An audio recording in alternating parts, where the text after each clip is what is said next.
Okay, so today we're going to be painting your Pinch Pot creature, and you'll paint everything, the inside, bottom, everything, even over your initials. And then I have my paints right up here. You can see a mixing tray for your table, and of course a cup of water for cleaning out your brush, and a paper towel for drying off your brush.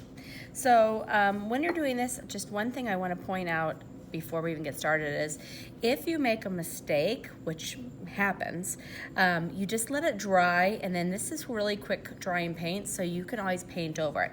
Don't go in and paint over it right away, or it's just gonna make more of a mess and become thicker paint and take even longer to dry. So just be aware of that.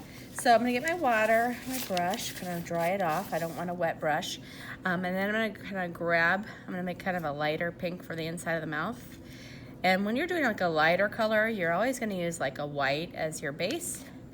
And this is pretty clean, but some of you have to kind of find a clean area, especially with the white. So I'm just gonna kind of grab the white, and then I'm gonna add a little bit of red. And notice I just put a little bit of red on my brush. I can always darken it. It's a lot easier to darken it and not as easy to lighten it, okay? I'm gonna also use a little bit of this orange color. Just a little bit, just so it's not too pinky. And you notice I kind of twisted my brush. That just gets a little bit of that paint off. So I like that color. I might make it a little bit brighter. Just get a little more red. Twist it. Yeah, that's more of the color I was shooting for. Okay. Twist the brush. Then you're gonna have to hold it. And then I usually I work really slow around the edges so that the paint have a nice clean line.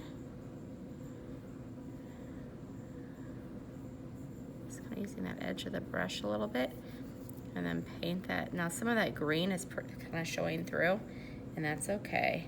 I'll fix that later. I want to make sure I get the whole thing painted with my color. Now, obviously, there are times where the paint you have made runs out. I'm going to show you a little trick on how to make that paint last a little longer. I did get some of it on the teeth. That's okay. I'm going to fix those teeth later on. And the inside of the mouth, this is probably the trickiest part because it's harder to get to. Okay, so I'm getting this. It can go a lot faster now since the border is done, just like if you were to draw and paint on a regular day. Now, if you have like a rough area, you may have to kind of jab or kind of tap your brush in there. And I made enough paint for mine. Fix around the edges, but let's say I ran out of paint and I'm so very close to getting the whole thing done. Okay, what I would do is just a little bit of water on your brush and add that. If you need to add a little bit more, that kind of stretches the paint so that you can keep going. Okay, so if you are really close to finishing, rather than having to totally mix everything fresh and new, and that takes some time to try to match it as well, I just make sure just to add a little bit of water, and that would be fine, okay?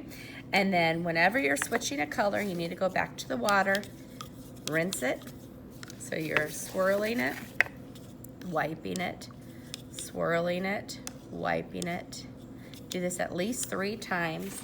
Then you want to dry it on the paper towel, and if you need to go back in and do that more, that's fine too. And then now I'm going to do some touch-ups.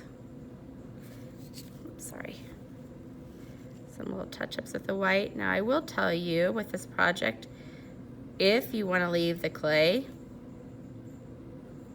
white, like the color of the clay is, it's kind of like a whitish color, that's fine. You don't necessarily have to paint the white areas. I just think it makes it look a lot more crisp and clean looking. But you want to be careful because that's obviously I just painted this pink area, and I want to make sure I don't make my teeth look pink. So the nice thing is that it does dry fast. So you just kind of do all your touch-ups, do whatever you want with this. When you're finished with it, you're gonna get a fresh paper towel just like this. Write your name at the middle, and I use crayon, and I kind of decorated it like, you know, wrapping paper. But as long as you have your name in the middle here, and then set your project on top of that, when I come back on Tuesday, I will wrap it up for you and bring it back to your class. So make sure, number one, you're cleaning out your brush between colors, drying it off, and then if you do need to stretch a color, a teeny bit of water works. And then the last thing is get a paper towel, a brand new fresh paper towel, write your name in the middle, set your project on top, and I will have that double wrap for you when I come back.